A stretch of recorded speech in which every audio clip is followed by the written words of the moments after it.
found a 2019 FBI document where a billionaire was labeled a co-conspirator in Jeffrey Epstein's trafficking operation. His name was hidden behind black bars when the files were released. February 11th, 2026. Congress forced the DOJ to unseal it in real time. The name under the redaction, Les Wexner.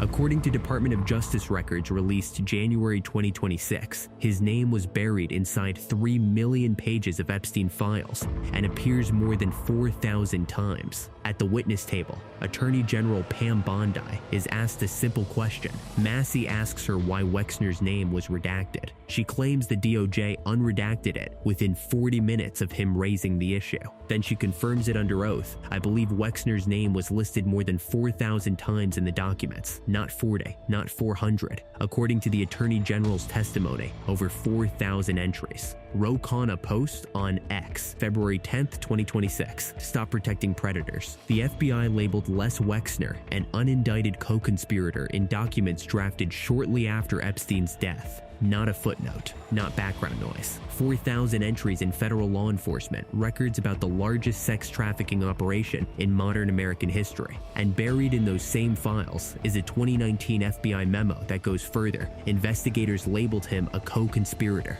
Who is Les Wexner? Billionaire, retail tycoon, built Victoria's Secret, Bath and Body Works, Abercrombie & Fitch, The Limited, L Brand's empire that dominated American malls for decades, and the man who financially enabled Jeffrey Epstein's entire operation.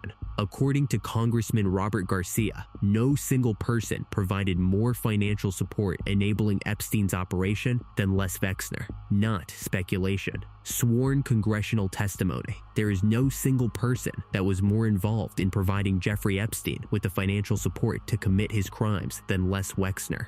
February 18th, 2026. Wexner sits for a 6-hour deposition at his New Albany, Ohio estate. He tells Congress he was duped by a world-class con man, says he never witnessed Epstein's crimes, never knew, never participated. Committee members call his testimony bogus within hours. Today we're walking through the timeline, the receipts, the 3-page document that gave Epstein total control, the $13.2 million Manhattan townhouse, the 1996 assault allegation on Wexner's own property, the FBI files that called him a co-conspirator, and the deposition where an 88-year-old billionaire claimed he didn't know the man he gave power of attorney to for 16 years. One question: how does the man who made it all possible still walk free? Mid to late 1980s. A dinner party. Insurance executive Robert Meister introduces Jeffrey Epstein to Leslie Herbert Wexner. By the late 1980s, Wexner controlled a retail empire spanning Victoria's Secret, Abercrombie & Fitch, and The Limited.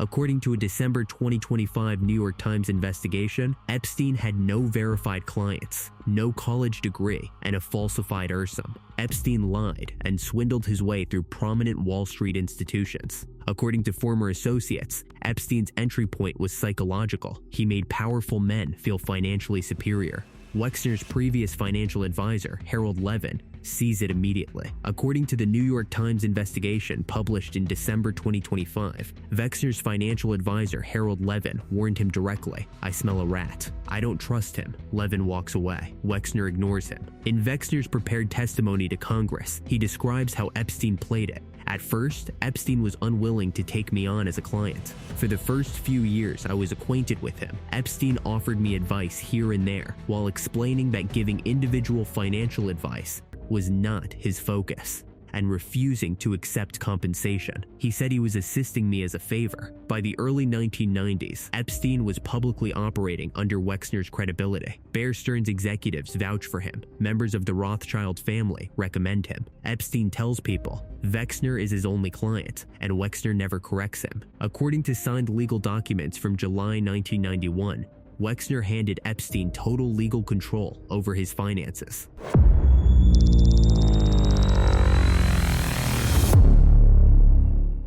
July 1991, 3 pages. One signature, total control over a billionaire's empire. According to the power of attorney filing, the authority was total and unrestricted. Highlight, scope of authority language. Legally, Epstein could now hire and fire people in Wexner's name, sign Wexner's checks, buy and sell properties, borrow money, execute financial transactions without Wexner's signature, make legally binding decisions on Wexner's behalf. Wexner's explanation in his congressional testimony, he needed someone who could execute transactions quickly. What follows is the financial paper trail. According to New York property records, in 1989, a $13.2 million Manhattan townhouse was purchased through a Wexner-linked entity. This changes everything. From this point forward, Epstein isn't an advisor, he's in control. Wexner's spokesperson now claims Wexner alone bought it and that Epstein had no interest in the entity at the time the entity acquired the property. By 1998, the deed is transferred to Epstein. Public records show the sale price, $20 million. According to victim testimony, that townhouse later became a central location for abuse. 1992, Epstein purchases a $3.5 million home in New Albany, Ohio, directly next to Wexner's estate. From JW and CPK & Co., a company owned by Wexner, the house is half a mile from Wexner's mansion. According to Franklin County Auditor records, Epstein's property could only be accessed through roads controlled by Wexner. The same year, internal control shifted further. Epstein replaced Wexner's own mother on the foundation board. 1993, a Sports Illustrated model named Stacey Williams told the New York Times that Epstein asked her to deliver Wexner's prenuptial agreement to him personally while wearing a sexy outfit. A board member at Wexner's company becomes so alarmed they secretly hire a private investigator. The investigator confirms Epstein dropped out of college and faked his resume. Wexner is never told. According to former Victoria's Secret executives, in 1993, Wexner was warned Epstein was posing as a talent scout to approach young women. Timestamp, by 1997, actress Alicia Arden files a police report claiming a man posing as a Victoria's Secret scout assaulted her in a hotel room. Nothing happens. Former Victoria's Secret catalog executive Cindy Fetus Fields, who ran the division from 1986 to 2000, says another executive confronted Wexner about it. Wexner's response? He would put a stop to it. He didn't. Interview with Cindy Fetus Fields. Text in 1993, another female executive confronted Wexner, who said he would put a stop to it. 1996, Maria Farmer, an artist, age 26.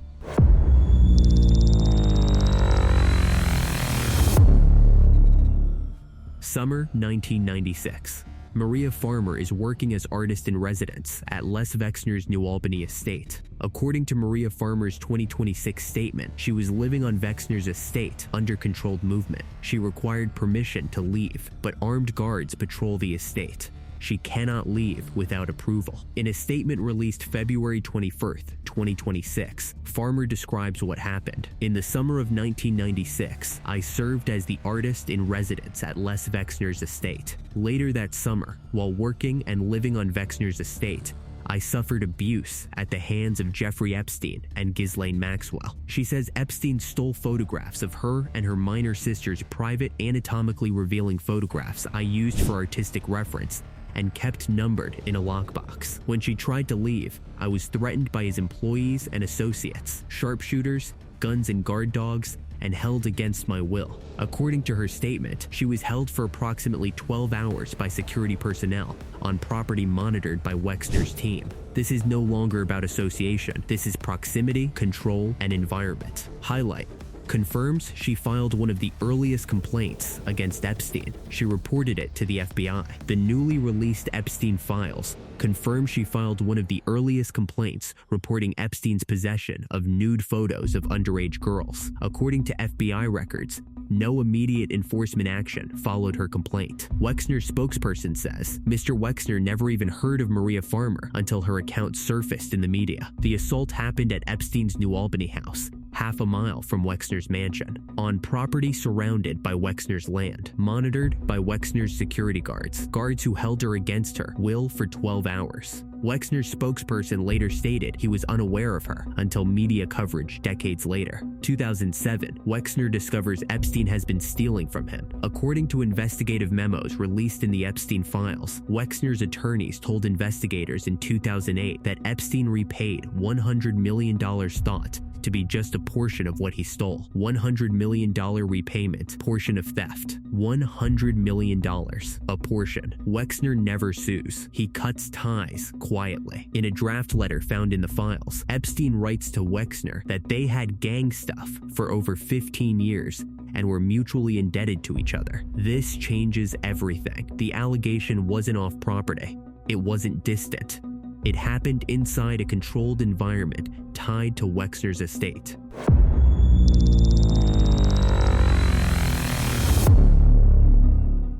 January 2026. According to the Department of Justice, 3 million pages of Epstein files are released under federal mandate. According to Attorney General testimony, Wexner's name appears more than 4,000 times across those files.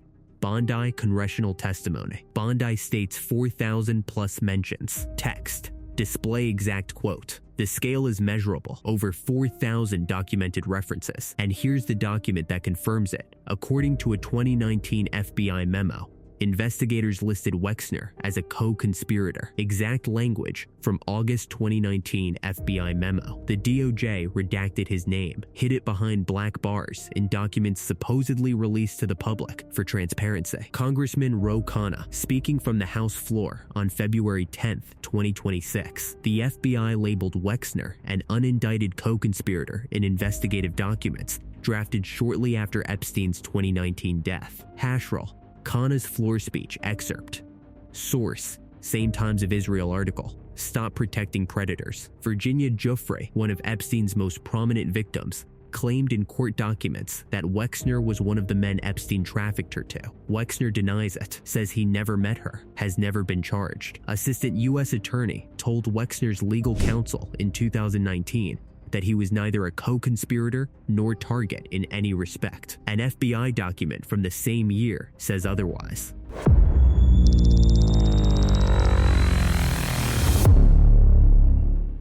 February 18, 2026. House Oversight Committee deposes Les Wexner for 6 hours at his New Albany estate. According to committee records, no Republican members attended the deposition. Only Democrats were in the room. Wexner's opening statement, "I was naive, foolish, and gullible to put any trust in Jeffrey Epstein. He was a con man, and while I was conned, I have done nothing wrong and have nothing to hide." Wexner claims he never had lunch with Epstein, never had dinner, never had a cup of coffee, never witnessed criminal activity, was never contacted by the FBI about Epstein's crimes, completely cut ties in 2007. Robert Garcia's response during the midday press conference, "I do not believe when Mr. Wexner says that he did not have a close personal relationship with Jeffrey Epstein." Garcia continues, "There is no single person that was more involved in providing Jeffrey Epstein with the financial support to commit his crimes than Les Wexner. When you think about Epstein's wealth, whether it was the plane, the island, the amount of money he had, his homes, much of that came directly from Wexner." According to committee members, Wexner repeatedly responds, "I don't remember." Rep. Stephen Lynch, much of the evidence within the Epstein files points to Wexner's involvement. Garcia on CNN before the deposition, what Wexner knows and why he gave Epstein so much of his own personal wealth is critical to this investigation. When you talk to survivors, they'll all share with you that Wexner was at the center of what Jeffrey Epstein was doing. The deposition transcript is public. Gave power of attorney to a man with a faked resume. Was warned by his own financial advisor, "I smell a rat." Ignored warnings from board members. Transferred a $13.2 million Manhattan mansion to Epstein. Had Maria Farmer assaulted on property, monitored by his security. Was told in 1993 that Epstein was using Victoria's Secret to prey on women. Discovered Epstein stole at least $100 million. Never sued. Appears 4,000 times in FBI files. Was listed as co-conspirator by the FBI in 2019. He has never been charged. He still lives in his New Albany estate, uncharged. Still chairs the Wexner Center for the Arts at Ohio State. Still walks free. The DOJ, the same system that labeled him a co-conspirator, redacted his name before releasing the files. Congressman Thomas Massie had to physically lift a piece of paper at a congressional hearing to show the public who it was. The question isn't whether the system failed. The question is who inside it allowed it to function exactly as designed and why. For more investigations, subscribe to Rich and Reckless.